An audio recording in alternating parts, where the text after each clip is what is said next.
Make a start then. Croeso and welcome to everybody. I know we'll have some late joiners as they'll come in. This is the opening session of Cymru's Decarb Week, sponsored by Cymru Homes. And I'd like to really start by saying a big thank you to all of you for coming today and supporting the 6 events this week. And the reason for that, I think, is for 2 reasons. One, we know there are already events out there for housing professionals, lots of clever engineering type people who can sit and discuss the pros and cons of, I don't know, low insulation boilers and condensers. And that's fine. You know, I think it's really important that the sector are discussing this in detail and having those conversations. But as Cymru, we wanted really to widen that conversation to the people who actually live in these homes, who are going to be impacted by this agenda over the next 10, 20, 30 years. And I want the tenants and the people who live in these homes to have a say in these issues as it's developing. And I think that leads me on to the second point, which is in the promo material, we said that this is one of the biggest things to impact housing over the next 20 years. And I really believe that. I think, and I hope by the end of the session you will as well. As Mike has already said, he's been aware of this for a long time. And I think tenants have got to be at the heart of those plans, designs, the decision making, how it's going to be achieved. It's going to be an amazing period, truly transformational. I'm really excited by it. But that is, I think, why we wanted to run this session today and this week. If you look back the last 20 years, the 2 biggies were what? Stock transfer and Welsh housing quality standards. And yeah, they were big subjects, and there was tenant involvement in them, but some of it was about flooring options and kitchen units and things like that. You know, these are more than just, the decarb agenda is more than just units and fabric and materials being used and people specifying standards. I think it's going to lead to real change in how we live in our homes. And for the positive, but there will be some issues along the way. And I think it's important we have these discussions straight away. So that's why I'm delighted to welcome you to this Decarb Week. My role as chair, I'm not going to be overloading you facts and figures. We've got some great speakers who are going to take you through this session today. But it is the time for housing. It is the time for us to step up and make a difference. And therefore, in a minute, I'll introduce you to the 2 speakers, Chris Jofi of the Arup group and Bethan Proctor, Community Housing Cymru. And there'll be plenty of time for questions and answers afterwards. This event is being made possible by sort of own support by Welsh Government and you, the members, but also our sponsor for the week, Cymru Group. We're really grateful for them.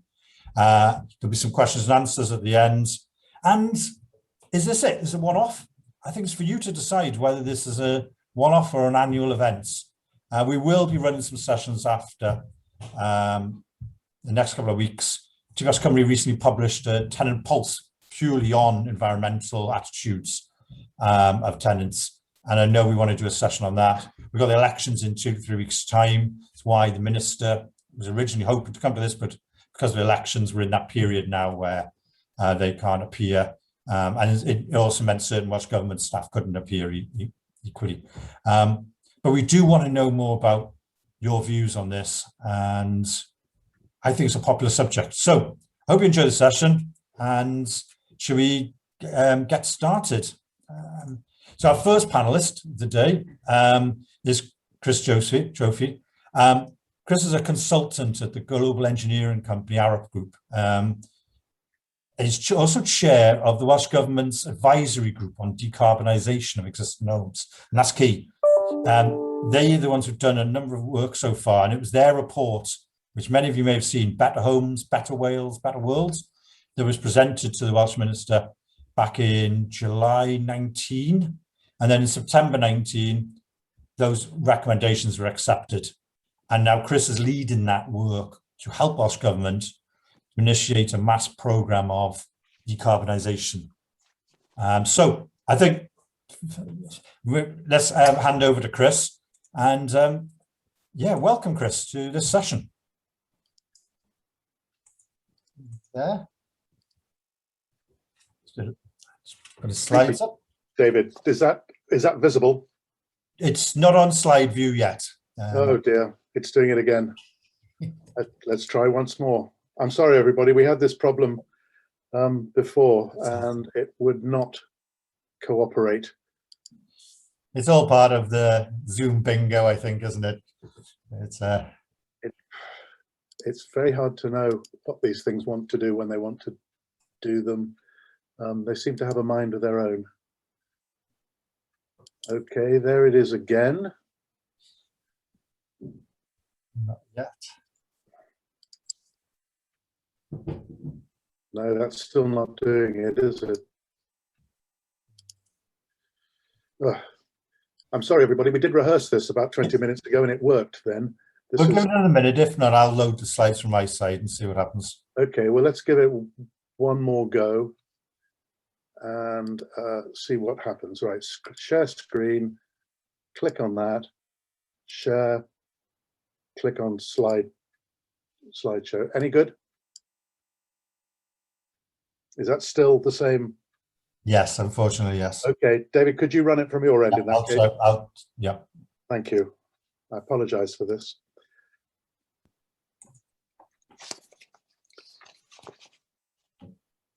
This slides. Okay, that's great. We're in business. David, thank you. Borodar, good morning, everybody, and my apologies again. My role is to provide the context for today's session and for the later sessions this week. And by context, I mean the global climate emergency, what it means for the UK, what Welsh Government is doing, and what this means for tenants of both social and private landlords. Next slide, please, David. Climate change is the defining crisis of our time, and it is happening even more quickly than we feared. No corner of the globe is immune from the devastating consequences of climate change. Rising temperatures are fueling environmental degradation, species extinction, natural disasters, weather extremes, food and water insecurity, economic disruption, and conflict. Next slide, please. Sea levels are rising, the Arctic is melting, coral reefs are dying, oceans are acidifying, and forests are burning. It's clear that business as usual is not the answer for us. It's not good enough. It's not going to work. In 2019, the UK and the devolved administrations, including Wales, committed to the 2050 net zero target that was recommended by the UK's Climate Change Committee. Now, the net zero refers to the balance between the amount of greenhouse gas produced and the amount removed from the atmosphere. We reach net zero when the amount we add in a given year is no more than the amount we take away, for example, by being absorbed by trees. Next slide, please. Now, to put anybody's doubts at rest, there is no doubt about the basic science. In the mid-19th century, the Irish scientist John Tyndall established that gases can absorb heat. By the end of the 19th century, the Nobel Prize-winning Swedish scientist Svante Arrhenius had calculated the temperature rise in the atmosphere that would be caused by an increase in the amount of carbon dioxide. And in the 1960s, US scientist Charles David Keeling demonstrated that the quantity of human-caused carbon dioxide emissions into the air was by then enough to cause global warming. No real scientist would claim that the science is settled, but the uncertainties that remain are less about the computer models we use to predict how the climate will change than they are about how much greenhouse gas will be emitted by each country each year up until 2050. Most of the countries that signed the 1997 Kyoto Protocol take 1990 as their base year against which to measure greenhouse gas emissions. The protocol commits them to reduce their emissions in accordance with agreed individual targets. Originally, the UK target was a 60% reduction. Then in 2008, that was raised to 80%, and in June 2019, net zero was adopted. Those increases reflect the increasing rate at which climate change is happening. Next slide, please. The UK has made real progress. In 2018, our emissions were 44% below 1990 levels, largely thanks to reducing emissions in electricity generation and in the industrial sector. But government projections show that business as usual will not be enough. Reaching net zero requires extensive changes across the economy. Major infrastructure decisions need to be made in the near future and quickly implemented. These changes are unprecedented in their overall scale, but large-scale transitions have been achieved successfully in the UK before, such as the national natural gas switchover in the 1960s and 70s, or the change to digital broadcasting in the 2000s. The biggest change that families will have to make is to use much less energy in their homes. Next slide, please. The energy we consume in our homes is responsible for about 22% of all the UK's greenhouse gas emissions. And most of the energy we use in our homes is for keeping them warm in winter and for heating water. We have a lot of poorly insulated homes. We spend far too much heating them, and many people cannot afford to heat them properly. Next slide, please. The scale of the challenge is huge. We have 1.4 million homes in Wales. Most people do not know what needs to be done. We do not have enough suitably trained builders to do the work, and many people cannot afford to do what is necessary. Next slide, please. Welsh Government does take decarbonisation very seriously, and its plan, published in 2019, sets out its approach to cut emissions in all sectors of the economy and increase efficiency in a way that maximises the wider benefits for Wales to ensure a fairer and healthier society. Next slide, please. As David said, I chaired a 30-strong team drawn from across Welsh society. We spent 15 months developing our recommendations for residential decarbonisation. They're underpinned by an analysis of the Welsh housing stock by the Welsh School of Architecture and by the insights of the team from the UCL Centre for Behaviour Change. I presented the report to Welsh ministers in the summer of 2019, and as David said, Welsh Government accepted every recommendation, and we're now in prepare for delivery mode. Next slide, please. Our first recommendation was that political parties in Wales should make a commitment to national residential decarbonisation and stick to it. Right now, this has cross-party support, and I am optimistic that whoever forms the new government after the elections next month will not change the course we are on. Next slide, please. As many of you know, energy performance certificates, known as EPCs, are an indication of how energy efficient a home is. A is the best and G is the worst. This is the current distribution of Welsh EPCs. We recommended that every home in Wales be upgraded to EPC A by 2050 with as few acceptable fails as possible. And to catalyse that, we recommended that Welsh Government urgently begins a 10-year programme to bring every socially owned home and every privately owned home whose occupants cannot afford to heat it properly to EPC A by 2030. That means upgrading on average 30,000 homes per year for a decade. This will be expensive, and Welsh Government has been working with others to ensure that the necessary funding becomes available. Now, looking after the poorest and most vulnerable in society is not simply the right thing to do. We also believe it will benefit everyone. Next slide, please. Because upgrading 300,000 homes by 2030 will give firms the confidence and the opportunity to invest, to train, to take on apprentices and new staff, to innovate and to drive down costs. It will provide valuable data on how well different aspects work, and that will aid continuous improvement. The goal is that by the mid-2020s, the retrofit offer will be attractive to private homeowners, provided that action is taken to ensure that these people have the capability, opportunity, and motivation to decarbonise their homes. We need decarbonising a home to be as easy, as desirable, and as socially normal as having a new kitchen or bathroom fitted. We made a series of other recommendations to Welsh Government about the actions that it and others should take to help create an environment in which it is socially normal for homeowners to choose to upgrade their homes and find it easy to do so well. Next slide, please, David. Trust is important, which is why so many UK schemes have failed to make the impact that their designers hoped for. Owner-occupiers, social and private landlords, banks, building societies, and industry in Wales must trust that residential decarbonisation is and will continue to be supported by the main political parties for 3 decades. Next slide, please. Keeping it local is important. Advice, funding, design, and delivery should all be local. The bulk of the work should be carried out by small and medium-sized firms that are based in local communities and trusted by the people they serve. Next slide, please. Quality is important. The advice given must be good, the design must be good, the installation must be good. We recommended the collaborative creation of a Welsh quality regime that works for everyone involved. Next slide, please. Continuing to learn is important. We recommended that Welsh Government creates a substantial fund so that all promising ideas, both technical and non-technical, are researched, piloted at small scale, and then field trialed at large scale. We want to be as sure as possible that ideas will work before they're rolled out across the nation. Next slide, please. The involvement of communities is important. Residential decarbonisation is, in the jargon, a wicked problem. And because wicked problems are often imperfectly understood, they must be widely discussed in order to ensure a fuller understanding of their complexity and interconnections. We recommended that maximum use is made of the many trade, professional, voluntary, community and third sector organisations in Wales. Last month's Blaen y Gwent Citizens Climate Assembly demonstrates how ordinary people can play an important role in determining what local priorities are. Next slide, please. Now, we know that the uptake of all previous energy changes to our homes, such as central heating, loft insulation and double glazing, had followed this S-shaped curve, starting slowly, then accelerating, then slowing down at the end. Next slide, please.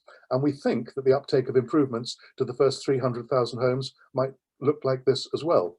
Now, although the average is 30,000 homes per year, in the middle years, it probably peaks at close to 60,000 homes per year being upgraded. That will require a lot of suitably skilled small builders and installers.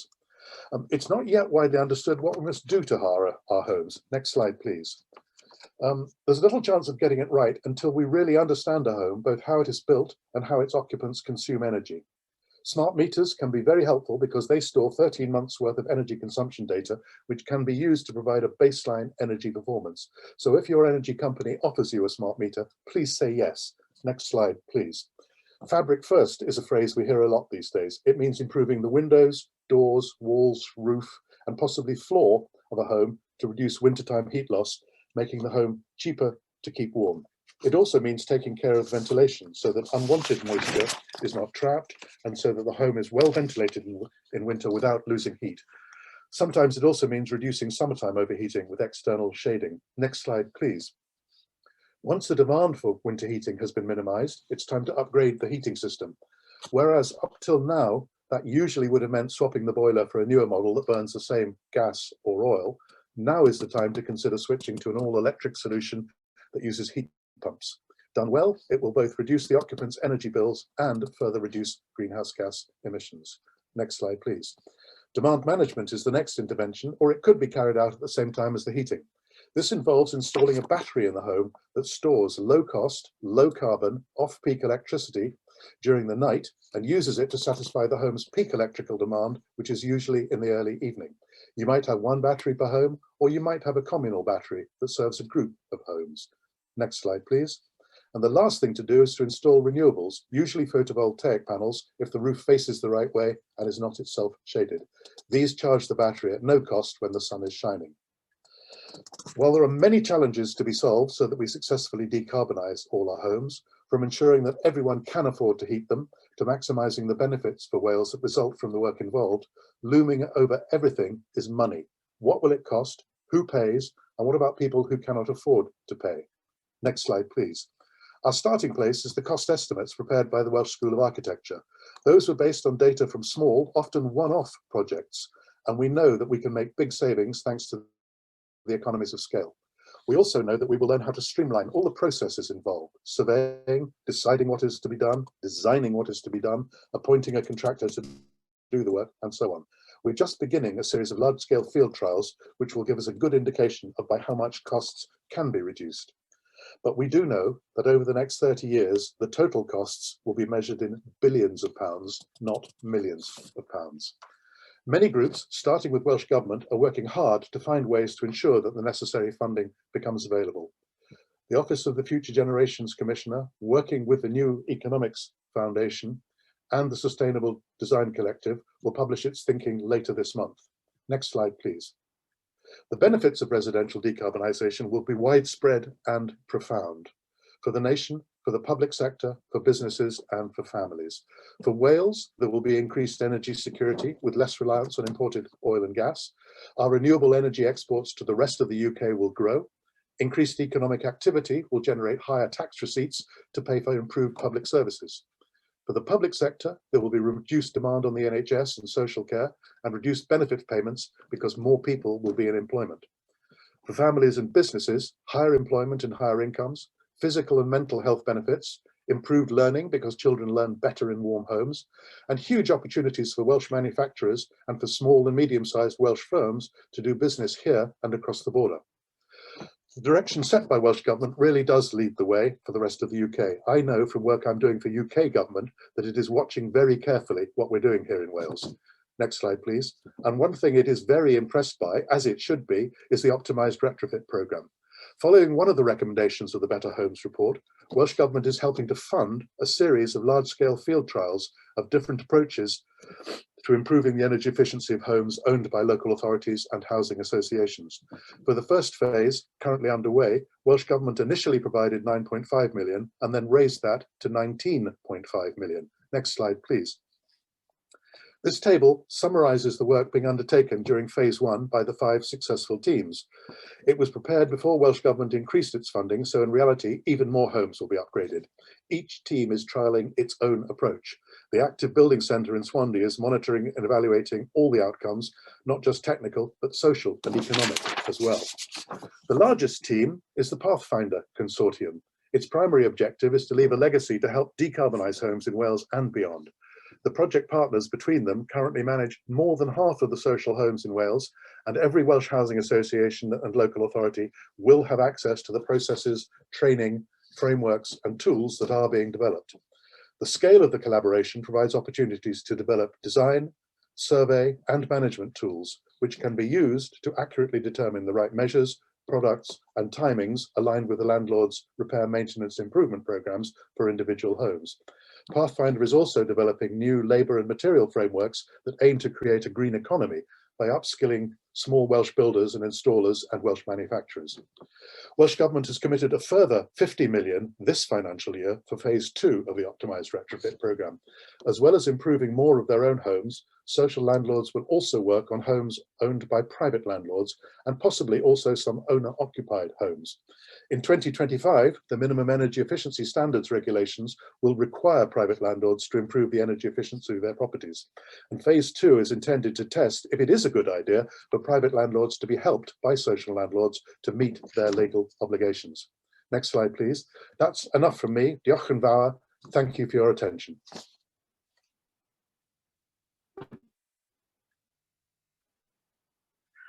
Hey, thank you very much, Chris. There's a lot to take in there, and we will make, if we're allowed to put the slides available at the. Yes, of course.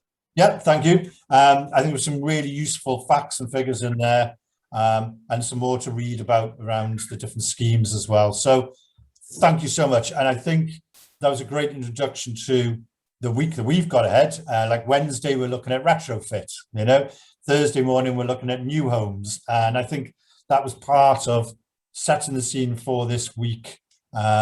Big program. I've already got a number of questions I want to ask you, but I think we should hear from Bethan first, and then maybe between us we can look at some of these questions. What I wanted to ask our delegates was, in the chat, Chris showed a slide about your EPC rating. I wondered how many of you actually know what your EPC rating is.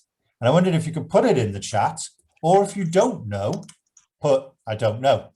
I just would like to see whether we know. I truthfully don't know mine. And we've already got no idea. So maybe as Bethan's lining up her slides, people could put what, if they think or know what theirs is, or take a guess maybe. I'd probably go C or D for me. But anyway, Bethan, I'm sorry, I'm going to introduce you first before you bring a slide. Bethan actually, for many of the TPAS regulars, doesn't need an introduction because she is a friend of TPAS. She's appeared in a number of events and even on video, I think, last year as well. But she is the policy and external affairs manager at Community Housing Cymru, CHC, to most of us, and leads on that decarbonisation and building safety. She previously worked on tackling fuel poverty. At the National Energy Action, where she's responsible for developing policies and projects that help tackle fuel poverty, which I think leads her well into the whole decarbonisation issue. And at our and Bethan will be exploring really what housing associations will be doing to lead Wales into lower carbon worlds. So welcome, Bethan. If I just ask you maybe if you can load your slides. If you have any problems, again, I can do the same thing. Yeah, I will do that now. Thanks so much, David. Really interesting to see some of those answers in the chat, actually. I might, for those of you who live in social housing, I might be able to shed some light if you don't know, but I'll get to that in one of my slides. Right. So can I just check, David, can you see everything okay? Yes, I can, yes. Yep, good. I hope everyone else can. Fab, thank you. Okay, so diolch bore yma pawb, grêt I weld chi yma bore yma. Thanks for having me. I am a friend of TPAS. I have presented here before, so some of you might have seen me, but it's so great to be here today to let you know a little bit more about what housing associations are doing on decarbonisation. So as David said, I represent Community Housing Cymru, and we represent housing associations in Wales who all have ambitions to reach net zero via decarbonisation programmes in order to become a low carbon sector. So my presentation today is going to give you a bit of an overview of where we are as housing associations, how we got here, and also where we're going. I've tried my best to make this presentation as jargon-free as possible, but if there is something that I haven't explained properly or you just want a little bit more information on, please let me know in the chat, and I can do that then when I finish. There are some crossovers with Chris's presentation, but I think really what my presentation will do is kind of reinforce and complement that information that Chris has given rather than kind of repeat it. Okay.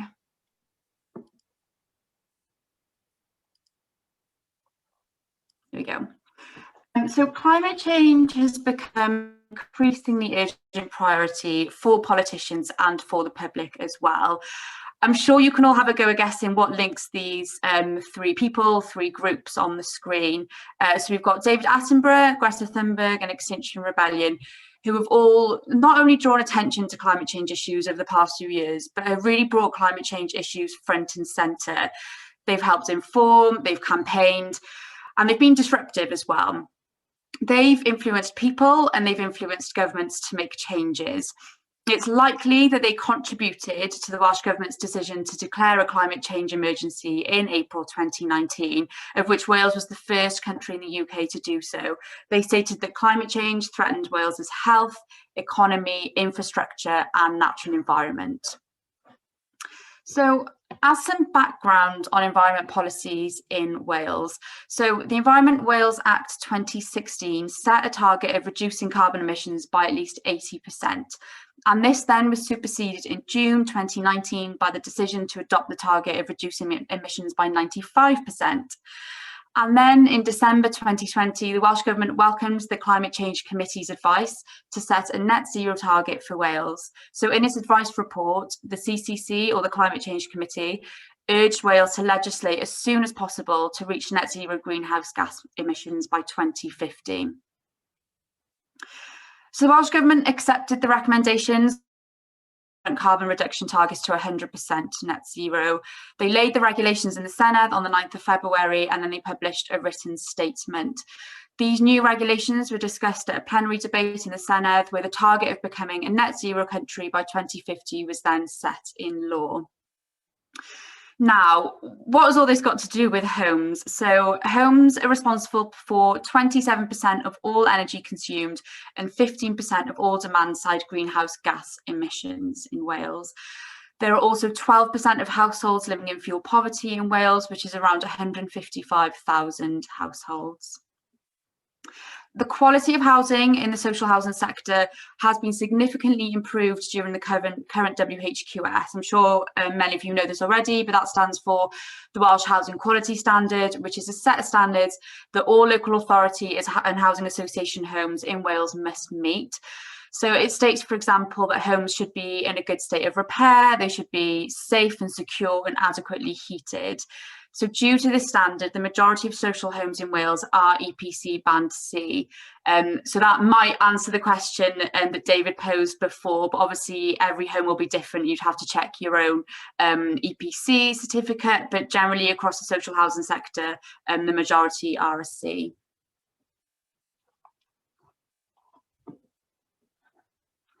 Okay, so how we got here and where we are going. So as housing is has such an impact on the environment, it is a big part of the decarbonisation puzzle in Wales. In 2019, the Welsh Government commissioned the independent review on decarbonising Welsh homes, which you would have just heard from Chris Joffe, who chaired that group and that report, and they produced Better Homes, Better Wales, Better World report. Now, I won't go into too much detail because Chris has outlined this, but it made a number of recommendations to the Welsh Government, including that social landlords should embark on a 10-year decarbonisation programme to decarbonise their entire existing stock. To reach the decarbonisation targets as set out in the Better Homes, Better Wales, Better World report, a transformation is going to be needed in the way that we plan and the way that we fund the homes that we build and retrofit. Now, although the Better Homes report sets rather challenging targets, I think Chris will probably agree, decarbonisation for housing associations does go further than reaching EPCA. For housing associations, they've got an ambition to be a low carbon sector. So what does that mean? This means building and retrofitting homes to high energy efficiency standards, yes, but it also means that housing associations will explore how they can invest in and deliver renewable energy and carbon capture projects, which then decarbonise not just homes, but also services and businesses and communities as well. So I want to just give you a bit of an example of that kind of in practice. So Pobl, one of our members and a housing association in Wales, has embarked on a programme of decarbonisation where they're building and retrofitting homes to zero carbon standards. But in addition to this, they've begun tree planting to grow a forest across multiple locations in Wales, from managed woodlands to land in existing communities, and in gardens of colleagues and in tenants' gardens as well. So they say that tree planting is a positive environmental action which offers a range of potential benefits such as sequestration of carbon, contribution to natural flood management, and timber supply. So trees planted can provide timber then for future developments. Other ways in which housing associations can become a low carbon sector is through decarbonising our businesses and services. So for example, housing associations are looking at how they can reduce emissions from travel and from service delivery by phasing in electric fleet and service vehicles. So this isn't just about homes themselves and how homes can lead us into a low carbon world. For housing associations, it goes so much further to transition into a low carbon sector, which can have huge positive impacts in Wales in reaching net zero carbon targets.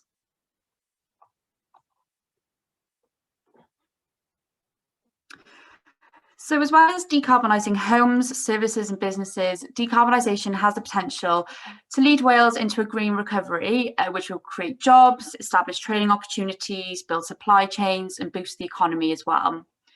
So we see this as building on the foundational economy. Now, the foundational economy is described as services and products within the economy that provide those basic goods and services that every citizen relies on, which keep us safe, sound and civilised. So, for example, care and health services are part of this, as well as housing, energy and construction as well will be part of the foundation economy. Estimates suggest that they account for 4 in 10 jobs and £1 in every £3 that we spend.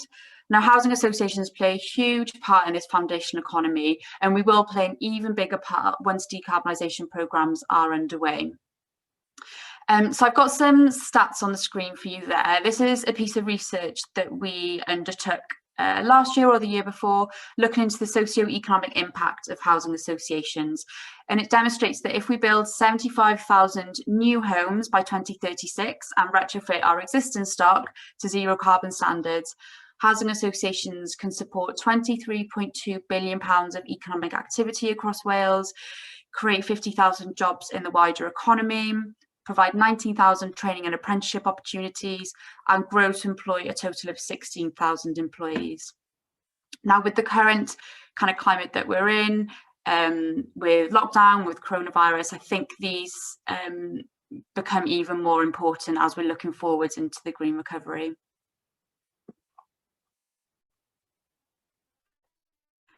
Okay, Okay, so lastly, most importantly, I would argue, decarbonisation can have a huge impact on the lives of tenants. The benefits of decarbonisation are well documented, and I know that Chris mentioned some of them in his presentation. So energy efficiency can help make homes more affordable to run by lowering fuel bill costs, and this can also then have a positive impact on fuel poverty. Energy efficiency can make homes warmer as they retain heat better, and they're also healthier homes, so they don't leave to damp and mould. In fact, our report shows that the provision of 75,000 affordable homes would generate a well-being impact of more than 190 million and fuel bill savings of 610 million. Retrofitting existing stock to deliver on the vision of near zero carbon homes would generate a further £1.2 billion of savings. And combined, building new and retrofitting homes would generate £0.5 billion of carbon savings. However, these positive impacts can only be brought about if we work with tenants right from the beginning of the process. So tenants have to be brought on board with the changes ahead. They need to understand why your homes are going to be retrofitted and understand how to live in the new homes as well. It's really vital that tenants know how to work new heating technologies and understand how, for example, new ventilation will work. I think what Chris said in his presentation actually around trust is really, really important here. So by engaging with tenants now on decarbonisation, we can build on that trust that's really going to be needed. It's not hugely complicated stuff, but if you've never been talked through how to use new heating technologies, it can be really difficult to understand. I think as well as humans, we are creatures of habit, so breaking these habits may need a little bit of support. I was really interested to see actually TPAS's tenants' voice on climate change and decarbonisation, especially the responses around the trusted source of information question. So it stated that 61% of respondents would most trust the system manufacturer to explain how to use it. 16% would most trust their landlord, and 14% would most trust friends. In my view, I actually think it's probably all of these groups that need to help us understand retrofit and decarbonisation. Everyone is different and we'll learn in different ways. And I think having those options around you and who can explain this to you and being able to have reminders as well will be really crucial. We're not all going to remember what the installer or system manufacturer told us on the first day of having our new heat pump, for example. So having our landlord available who can remind and support us, I think, will be really important. Housing associations are thinking deeply about how they can engage with tenants on decarbonisation. And I want to finish by sharing an example with you, which Chris also shared around the Blaenau Gwent Citizens Assembly, which has been taking place over the last few weeks. Some of you might have heard it already, some of you might have even taken part. If you did, it'd be really great to hear when we go into the discussion. So please let me know. So the Blaenau Gwent Citizens Assembly, so this was a collaboration between 4 housing associations, Welsh, Link, Tai Calon and Melyn Homes, also a local authority, so Blaenau Gwent, and a sustainability charity, Cyngor Cymru, and also the Electoral Reform Society. So already a fantastic example of collaborative working. So people in Blaenau Gwent were invited to share their views and solutions for tackling the climate crisis in what was Wales's first climate assembly to discuss climate change. So they held workshops which allowed people to learn more about climate change, its impact and some of the trade-offs and benefits as well. Professionals were also invited to come and speak on subjects such as deciding why and how to act on climate change, what net zero is and what a just transition is. And one of the workshops focused particularly on housing. So at this workshop, an overview of housing was given by the Minister Julie James, and professionals helped attendees to understand more about new builds and retrofitting existing homes. Throughout the day, people were able to ask questions that they wanted, and they were given opportunity as well to express their own views and solutions to housing and decarbonisation. I've got a quote here, which I think sums it up quite nicely, from Steve Cranston, who is the Foundation Economy Lead for Housing Associations, for the Housing Association United Welsh. So he said that climate change is an emergency that impacts us all, from the homes that we live through to the food that we eat with our families. A climate change assembly is a fantastic opportunity to capture the views of local people representing the wider population about what needs to happen, helping decision makers across Wales public sector to shape their approach. We all have part to play in tackling climate change. As a partnership, we're looking forward to coming together with people in Blaenau Gwent to learn, challenge and inspire action. So this is just one example of tenant engagement, and the results of that climate change assembly will be incredibly helpful in supporting others to engage with tenants on climate change and on decarbonisation as well. Of course, there are other ways in which social landlords are engaging with their tenants. In fact, we're working with TPAS at the minute and Welsh Government and other organisations on putting together some communication messages for decarbonisation. We'd really love for tenants to be involved in this as well. So if you're interested or if you want a bit more information, please get in touch with Elizabeth from TPAS. I think what is absolutely vital when engaging with tenants on decarbonisation and on new heating technologies is to recognise that every tenant and every home is different. So engagement needs to be tailored to that specific person and that specific home.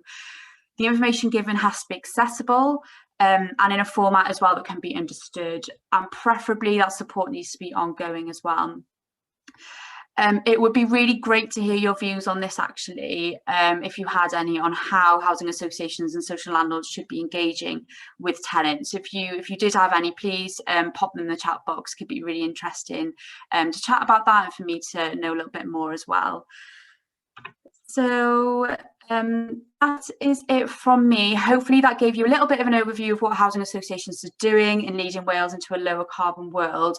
Like I said, it'd be really great to hear your views and your questions as well. So I'll hand back over to David. Thank you.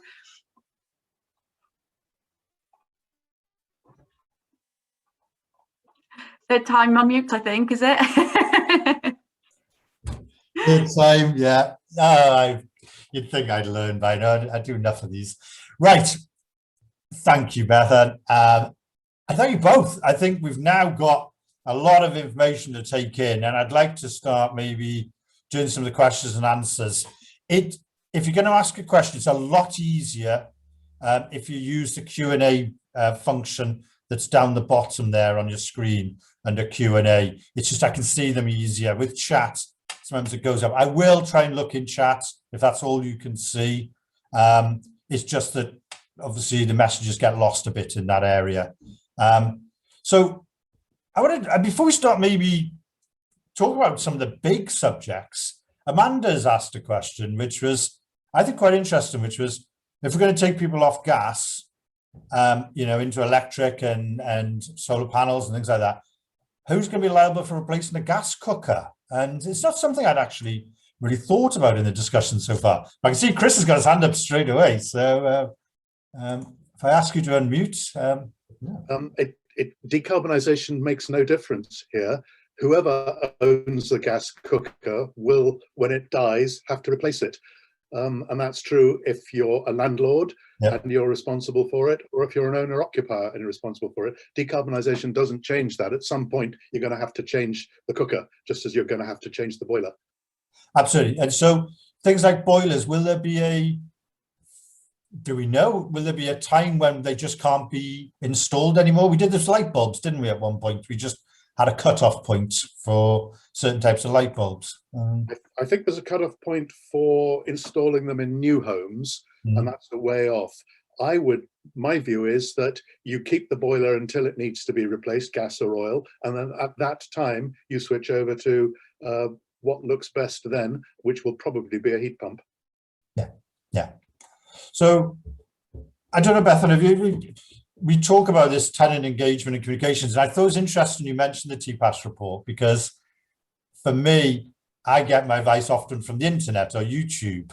When I had my boiler put in, it came with this fancy little thing, you know, thermostat computer. No idea, couldn't follow the instructions at all. And it was YouTube, a boiler man in somewhere else in the world had done this wonderful video, and I just keep it and go back to it whenever I need to change it. I suppose the sector's going to have to think about that, isn't it? How we keep not just a one-off, 10-minute conversation about your new technology, but how we keep people informed to use these things efficiently, isn't it? Yeah. I completely agree. And I think it goes further than the sector. I think as the industry as a whole, there's probably some lessons that can be learned from the smart meter rollout. So there were videos that were produced to help people support that. And these videos were accessible for everyone, whether for those who were hard of hearing, it was in different languages. And I think that's what's going to be really important here, is that there needs to be a range of different ways of communicating with people, whether it's videos, like you said, whether it's face-to-face communication, whether it's letters, whether it's Facebook, social media. And within those platforms, it needs to be accessible as well, so different languages, ways that people can understand it. Otherwise, this just isn't going to work. If tenants don't know how to live in their new retrofitted homes, the new heating technologies, their bills aren't going to reduce. In some cases, the bills could go higher if they're not using them efficiently. Carbon emissions certainly aren't going to reduce either, so we're not going to reach targets. So everyone's got an interest in helping people to be able to use these new heating technologies. Yeah, absolutely. And that trust, I think, is the key part, isn't it? And I know both your presentations mentioned trust. Is there anything else really how else could we improve that trust with the people who are going to use these technology and live in these homes? Anybody? We need consistency of policy from government, and at UK level that's chopped and changed far too frequently, and that's destroyed trust very largely. I think in Wales and in Scotland probably too, we have a good chance that broadly the parties agree on where we're heading and how to get there, and so that the elections won't change the direction of travel very much. They might change an emphasis, but broadly, I think we'll keep going on the same track. It's really important that we do, otherwise we will not achieve net zero by 2050. So could you give us an example of where that policy's changed in Westminster that's caused confusion? Or? Oh gosh, well, there've been, I counted it up the other day, since 2002, when the energy efficiency commitment was launched in the UK, there've been 15 major changes of UK government residential energy efficiency policy.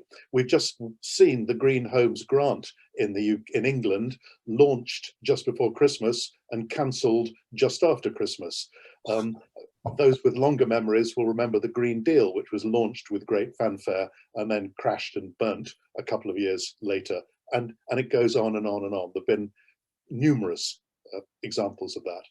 So you see positivity in Wales with this cross-party support then, and to stay on a path. Yeah. Yes, I think so. I think Wales is rather more mature than the UK when it comes to long-term policy development. That's good to hear. That's good to hear.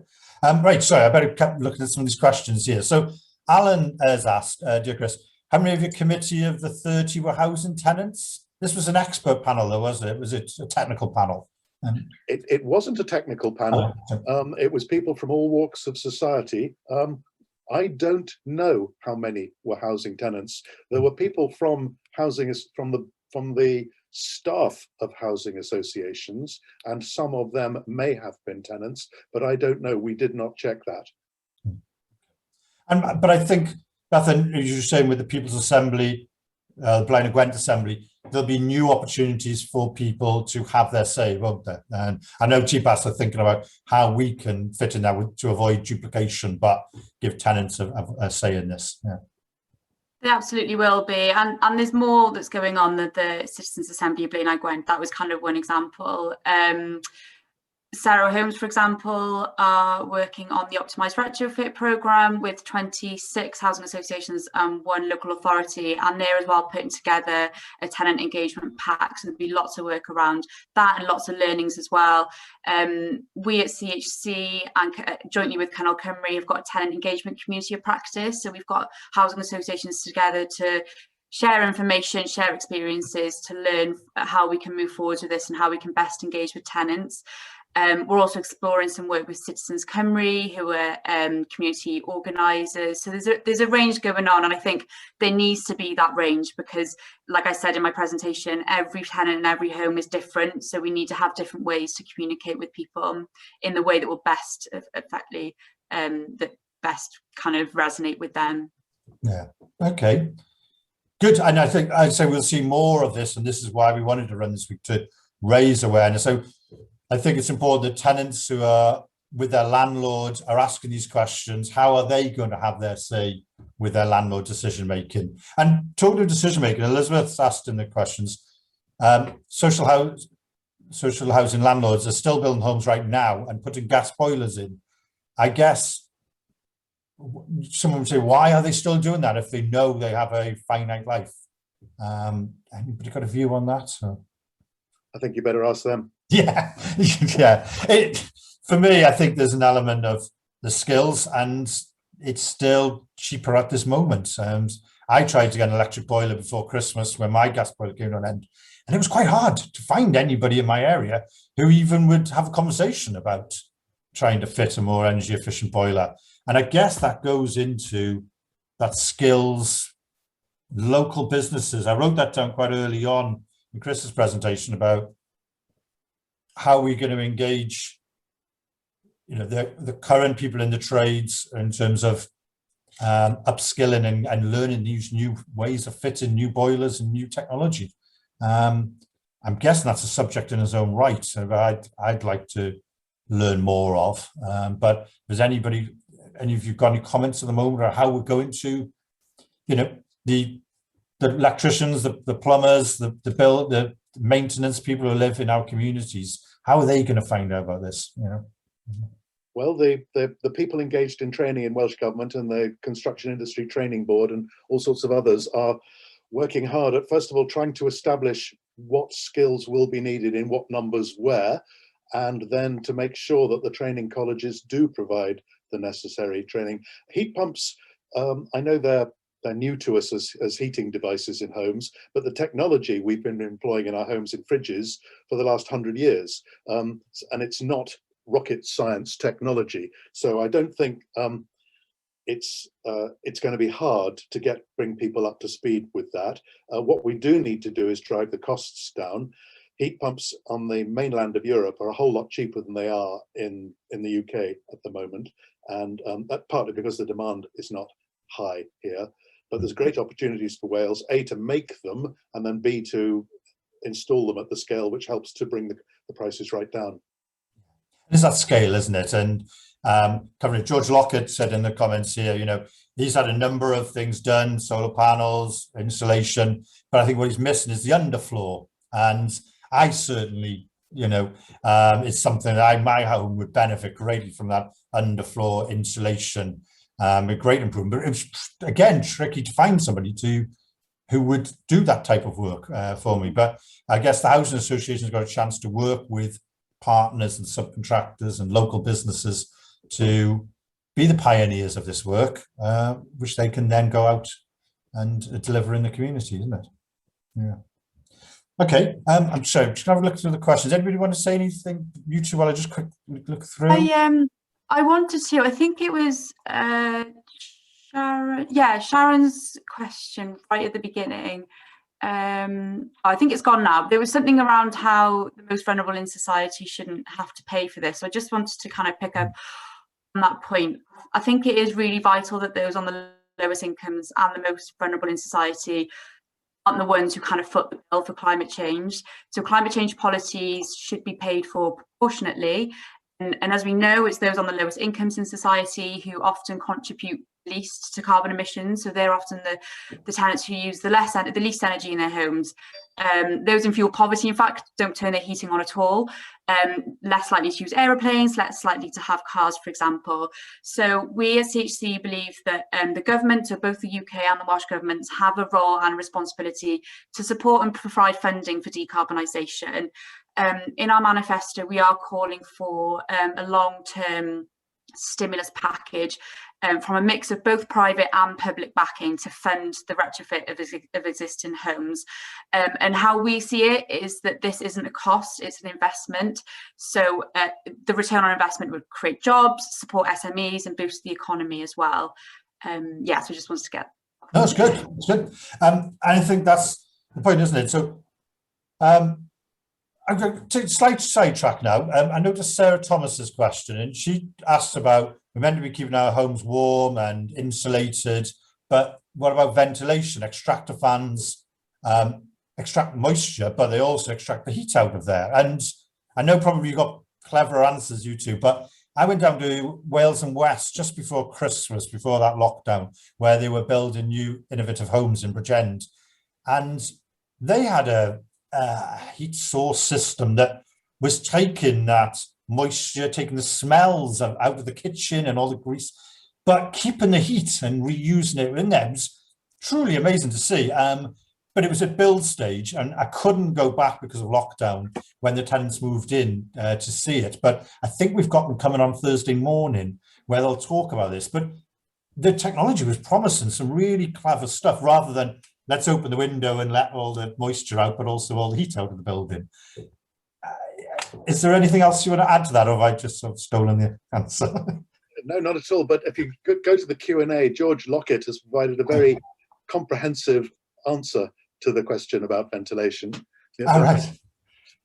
Excellent. So yes, I can see George there. Yes, yeah.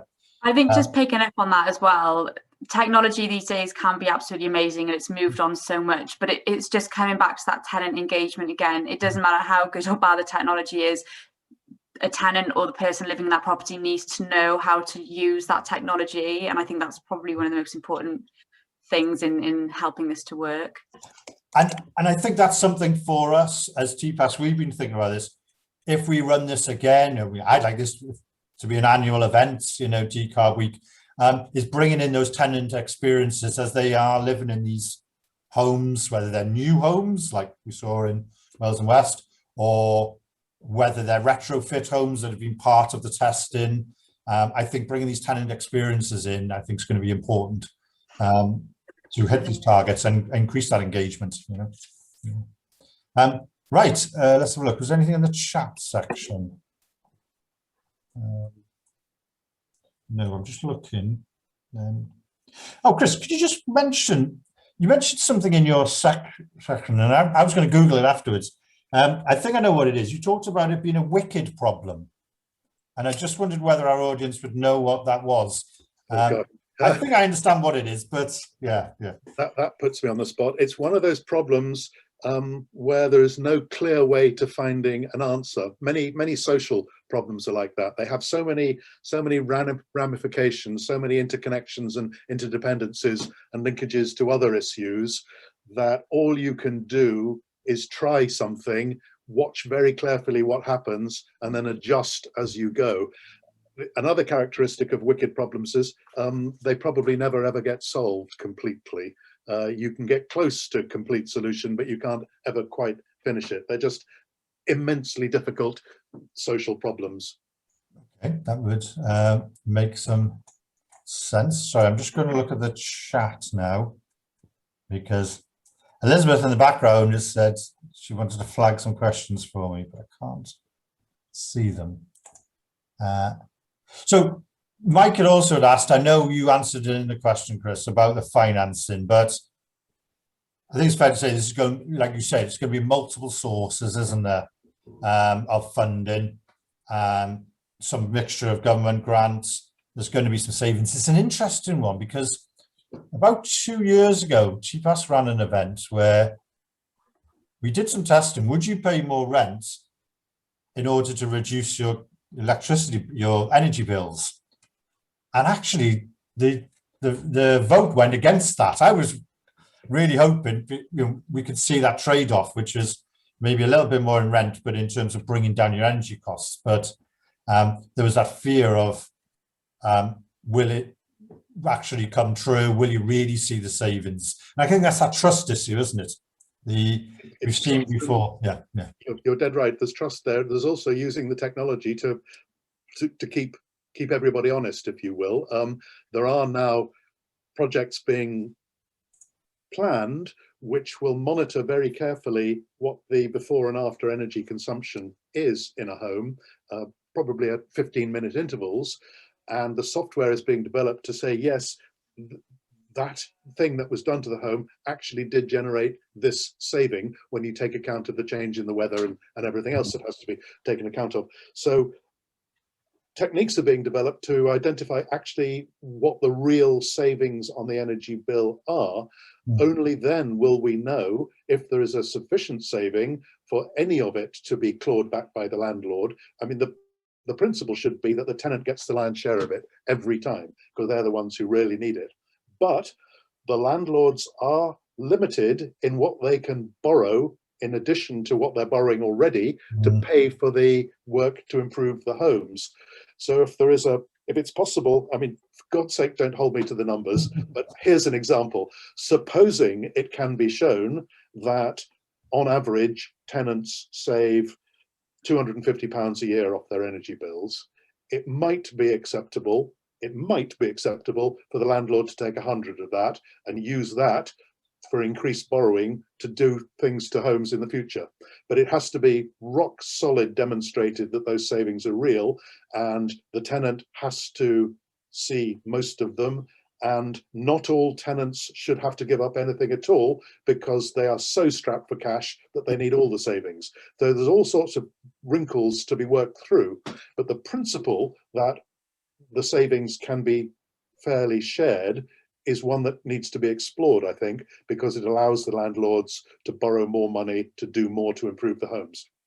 And I think you're absolutely right. And I've seen some of the thinking on this, and it looks, well, it looks like a good plan. But I think Amanda's put a point in here that the fear that would be the tenants, the rent will increase, fuel bills may not, deliver, but it's also that damage or repair to decorating floor. And we saw this with WHQS, where rewiring happened, new kitchens. There's always a consequential, isn't there, in terms of decoration and things like that.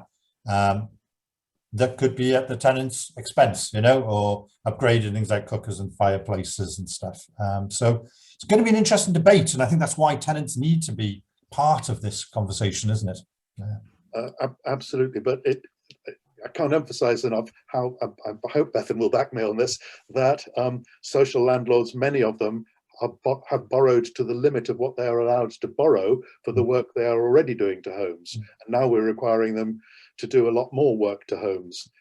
Not all of that can be grant funded, I suspect, and therefore we have to find ways to enable the landlords to raise increased extra borrowing to do the work that we need them to do. I agree, and I think. Sorry, Bethan. Sorry, David. Just coming on that quickly. I think, yeah, Chris makes some really important points, and we've done some numbers on this, and they're eye-watering. And one of our reports shows that it's going to cost £4 billion for the social sector alone to fund decarbonisation over the next 10 years. And housing associations are exploring how kind of energy as well can be part of the funding of future decarb programmes. And there are a range of ways that this can be done. So, for example, Energy Sprong is one model, which started in the Netherlands, I think. And this is a model whereby part of the energy bill savings from retrofitting homes are used to then fund future developments. So in this way, the tenant still receives a saving from the energy bill, but some of that saving also goes back to the developer to invest further. Others are looking at kind of producing energy, for example, through solar farms and wind farms, and then selling electricity back to the grid. There's also the option of developing an energy company, which again would enable the landlord to kind of sell energy to fund future development. So there's loads of options out there, and Chris is right, is kind of just exploring these and finding out which one will best work for the landlord and the tenant. Yeah, and I think that's where we might need to see more evolution of our marketplace. So I know as a school governor, one of the things that breaks our heart is selling the electricity for nothing, effectively. There is no, in the school holidays, those panels are generating, they're just going back into a grid, and I think there is more evolved thinking in Europe on some of that, isn't there, about reselling the energy locally, and I hope that follows with it. The other thing I'd like to say on Amanda's point is that that's part of the learning from the retrofit program, what technologies are more disruptive than others. I worked with a landlord after Grenfell with retrofitting sprinklers, and there was that concern about, it all been hacked off on the wall and put in. They were actually fitted very non-invasive, am I getting that right? Without much impact, They were put in quite easily, they were quick and quickly, and didn't go through all the wallpaper and through the walls and everything else. I was quite impressed because they'd spent time thinking about how could they install them without impacting tenants too much and still meet that objective of a safe sprinkler system. And I think the retrofit program is, I think, not just there to me about costs and efficiency, but also the impact on people's lives, I hope, anyway. Thanks, David. Bethan mentioned the Dutch energy sprung approach. When they're really motoring with that in the Netherlands, they can do a deep retrofit of a home with the tenants, with the occupants in place in a day. Wow. Wow. That's a video. That's a TPAS video I want to make. Get myself over there. It's a bit expensive at the moment by quite a lot for over here, but they're working on it. Wow. And I think that's the point. And I'd say to all the delegates out there and to yourselves as panelists that these sort of videos work really well. Those popular video we did last year on everything TPAS did last year was the Wales and West innovative housing video, where we showed Tesla batteries and all this sort of cool stuff and panels and all sorts of weird stuff. It was the most popular video we did all last year. And a passive house we did 2 years ago with Trevor Conway was the most popular video we did. There is interest in this sector, I think. Yeah. And so I'm just conscious of time. I'll try and flick through the questions, but if anyone does want to ask anything, now is the time, because we might have to just start asking for final questions now. I can't. So again, Sharon's mentioned about, I'm involved in tenant engagement groups with housing association, and this is a major importance. It is for anyone out there, I'd say today is those of you in your tenant groups, scrutiny panels, everything. Now is the time to start going, how do your landlord intend to get you involved in this, and what are the decisions and things like that. There's still a lot up in the air, but there's also a lot being decided. And I think it's important we see some of these tests and things coming back to tenant groups and how they're working and learning from them. I can't see. I think as well, just on that point, it's really important for the housing associations themselves to really understand what they're going to be doing before communicating that with residents, because we don't want to be communicating any kind of mixed messages or uncertainty. So I think for housing associations, there's a fine balance, I think, between getting tenants on board at the earliest possible stage, but also for the messages to be known before we kind of do that. Yeah, I agree. So I've noticed Elizabeth's put her contact details in there. That was something you were inviting Bethan, weren't you, for anyone to be interested in? Do you want to repeat what that was for people? Yeah, that's right. So the Welsh Government are working with Cowshed, I think it is, who are a marketing organisation, with a range of organisations. So TPAS are involved, we're involved from CHC. We've also got Federation and Master Builders involved as well to have kind of industry messages come across. So the point of that piece of work is to create and develop marketing messages and communication messages that will work for a range of different groups. So for tenants, for housing association board members, for senior staff, to help people understand what's going to happen, what decarbonisation is. So we'd love tenants to be on board with that. So please get in touch with Elizabeth. Cowshed are holding focus groups, which I think will be about an hour long. So it shouldn't be too much of your time. But if you're interested or want any more information, just email Elizabeth. And any contact to TPAS will get to Elizabeth. So that's great. I can't see anything else for the moment. So I think it's a chance to say thank you to both of you for giving up your time this morning. I'm really grateful for your time. I hope you found it interesting. I hope the attendees have found this interesting. I think it's the start, of something special, over the next 10, 20 years, and of which tenants can be a major part of those discussions and experience. And I think we can deliver these objectives with that cross-party support. So thank you both. Thank you. Thank you. And to all of you out there, thanks for coming to this session today. Thank you. Thanks. We'll send some information around. we'll send some information around and some of the links, and if people want the slides as well, if I haven't checked with Beth, but if she's comfortable with it. Oh, here's Elizabeth popping in. I clearly haven't mentioned all the wrap up I was meant to. No? Okay, thank you both. And thanks to all. I can see you all now starting to leave. We'll email you afterwards. Thanks, David. Bye-bye. Bye.